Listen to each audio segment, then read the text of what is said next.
Morning students, let's learn English class 3 में आपका स्वागत है।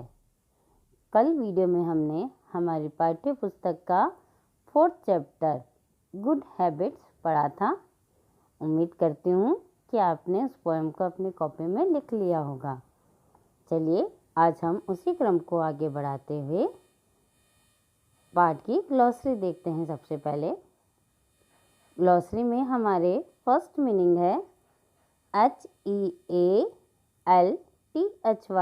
हेल्दी।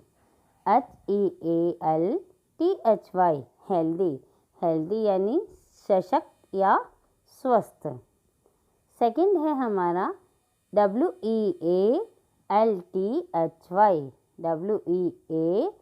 WEALTHY, wealthy. वेल्दी का अर्थ होता है धनवान। WEALTHY, wealthy. वेल्दी यानी धनवान। WISE, wise. WISE, wise. Wise यानी बुद्धिमान। WISE, wise. वाइज यानी बुद्धिमान। GERMS, germs. जम्स यानी रोगाणु। GERMS, germs. जम्स यानी रोगाणु। 88 BAY, 8 बे। 88 BAY, बे। 8 बे यानी किसी समस्या को दूर रखना। 8 बे किसी समस्या को दूर रखना। GAY, गे। गे यानी खुश। GAY, गे। गे यानी खुश। MESS, mash. मैश यानी गंदा। MESS, mash. मैश यानी गंदा। RUDE, rude. रूड यानी असिस्ट। RUDE, rude. रूड यानी असिस्ट। अब आपको भी ऐसे बोल बोल के ये मीनिंग याद करने हैं और इनको कॉपी में लिखना है। अब आगे बढ़ें। हमारा एक्टिविटी फर्स्ट है read the poem again and fill in the blanks, यानी इस पोएम को, कविता को दोबारा पढ़ो और इन खाली जगह को भरो। फर्स्ट है daily bath keeps us. Daily bath keeps us. Second है comb your and wear clean. तो फर्स्ट आएगा daily bath keep us clean, fresh and gay. ये देखिए आगे है इसमें daily bath keeps us fresh, clean and gay. Second है comb your hair and wear clean dress. Comb, comb यानी कंघी। कंघी किसे करते हैं हम? हेयर को। तो comb your hair and wear clean, साफ सुथरे हमें क्या पहनने चाहिए? ड्रेस यानी कपड़े। You should study your lessons every day. यहाँ पे फिलिप में क्या आएगा? स्टडी, यानी आपको अपना पाठ रोजाना पढ़ना चाहिए।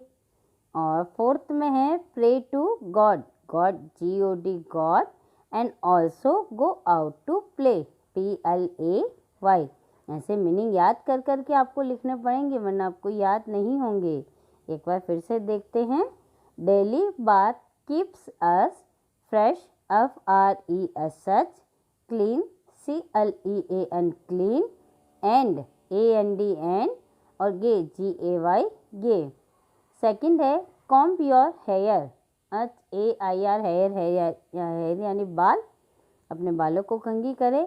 And wear clean dress, DRESS, dress. Third है you should study, STUDY, study. You should study your lessons every day.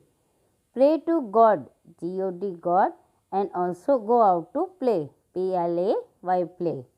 तो आप ये भर के और कॉपी में करना।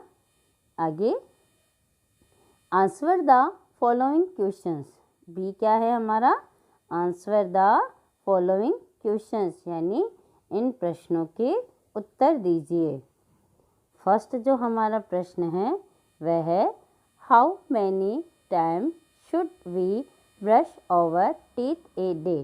टीथ का मतलब क्या होता है आपको पता है ना? दांत। तो ये हमसे पूछ रहा है कि हाउ मैनी टाइम्स, यानी कितने समय में, एक दिन में हमें ब्रश करना चाहिए, अपने दांतों को साफ करना चाहिए। तो इसका उत्तर होगा we should brush our teeth twice a day.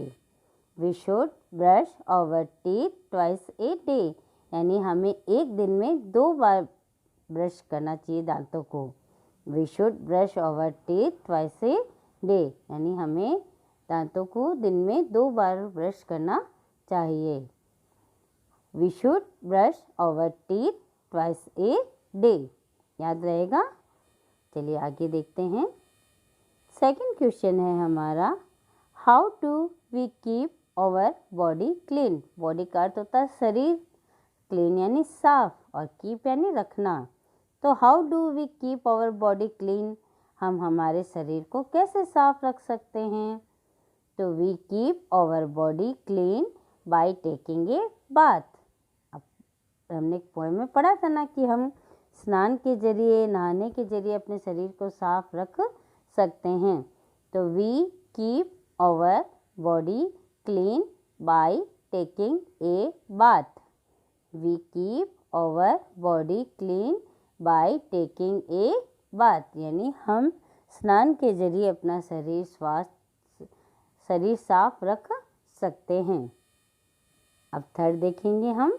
Third question है हमारा, what do you do before and after eating. What do you do, यानी आपको क्या करना चाहिए, बिफोर यानी पहले, एंड आफ्टर यानी बाद में, ईटिंग यानी खाना खाने से पहले और बाद में आपको क्या करना चाहिए। तो इसका आंसर होगा we wash our hands before and after eating. We wash यानी धोना, हैंड्स यानी हाथ, हमें हमारे हाथों को धोना चाहिए खाना खाने से पहले और बाद में। We wash our hands before and after eating. We wash our hands before and after eating. तो क्वेश्चन आंसर समझ में आ गए आपको। चलिए अब आगे बढ़ते हैं। एक्टिविटी सेकंड में हमें read the following words and circle the odd one, यानी हमें प्रत्येक भाग में 4-4 मीनिंग दिए गए हैं। ये देखिए दिख रहे हैं ना। इन चारों मीनिंग में से जो मीनिंग अलग है, इन चारों में जो मीनिंग अलग है उसको हमें सर्किल करना है, यानी गोला करना है। जैसे फर्स्ट मीनिंग देखिए, हैंड। हैंड क्या है, हाथ। हाथ क्या है, हमारे शरीर का एक हिस्सा है। सेकंड है लेग।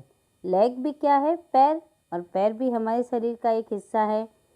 फिंगर, फिंगर यानी अंगुलियां, तो ये भी हमारे शरीर का एक हिस्सा है। ब्रश, ब्रश जो हम मंजन करते हैं, तो क्या ब्रश हमारे शरीर का हिस्सा है, नहीं ना। तो हम ब्रश पे क्या करेंगे, गोला करेंगे। अब सेकंड देखिए, एप्पल। एप्पल क्या है, एप्पल यानी सेब। सेब क्या है, एक फ्रूट है। मैंगो, मैंगो क्या है, आम। आम भी क्या होता है, एक फ्रूट। थर्ड है पोटैटो। पोटैटो यानी आलू, तो क्या आलू एक फ्रूट है, नहीं। फोर्थ है गुआवा। गुआवा यानी अमरूद, तो अमरूद क्या है, एक फ्रूट है। तो एप्पल, मैंगो और गुआवा ये तीनों फ्रूट है। पोटैटो फ्रूट नहीं है, इसलिए पोटैटो अलग है, इसलिए हम पोटैटो पे गोला करेंगे। थर्ड है हमारा टीथ। टीथ यानी दांत। दांत भी हमारे शरीर का हिस्सा है। फिर सेकंड है कॉम्ब। कॉम्ब यानी कंघा, तो कंघा क्या हमारे शरीर में उगा हुआ है, नहीं ना। टंग, टंग यानी जीभ। जीभ तो हमारे शरीर में है। लिप्स, लिप्स यानी होंठ। होंठ भी हमारे शरीर में है। तो इनमें से अलग क्या हुआ, हाँ, कॉम्ब। कॉम्ब यानी कंघा। कंघा हमारे शरीर का हिस्सा नहीं है, इसलिए यह अलग है। आगे हम देखेंगे, यहाँ पे मैं आपके वापस गोला कर देती हूँ। ब्रश, पोटैटो, कॉम्ब, ऐसे गोला करना है आपको। अब है पेन। पेन क्या काम आता है, लिखने के। फिर है पेंसिल और इरेजर, ये सब लिखने के काम आते हैं। और ये सेकंड है टॉय। टॉय क्या लिखने के काम आता है, पढ़ने के काम आता है? नहीं ना। तो टॉय तो खेलने के काम आता है, इसलिए यह अलग होगा। तो इसमें टॉय पे गोला होगा। तो फर्स्ट में ब्रश पे, सेकंड में पोटैटो, थर्ड में कॉम्ब और फोर्थ में टॉय पे आपको गोला करना है। समझ में आ गया बच्चों? ऑड वन यानी जो इन चारों में से अलग जो शब्द है उस पे हमें गोला करना होता है। आपको समझ में आ गया होगा। तो अब इन सब काम को आपको धीरे धीरे नेक्स्ट वीडियो आने तक अपनी कॉपी में कंप्लीट करना है और साथ में इसे याद भी करना है। Thank you.